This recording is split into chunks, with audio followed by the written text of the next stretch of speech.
How to create auto captions in Premiere Pro. Make sure to watch this video until the end so you don't make any mistakes. Now here in our Premiere Pro, what we are going to do is open the text. So we're going to click this one right here. If you're not seeing this anywhere, go ahead and click the Windows and then go ahead and click text and it should be opened.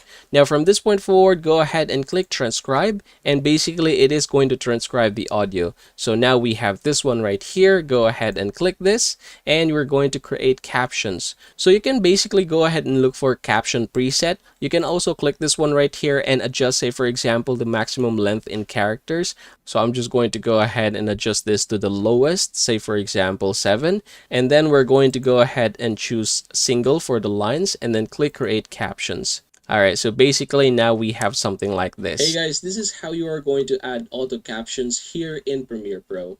And that is how to create auto captions in Premiere Pro.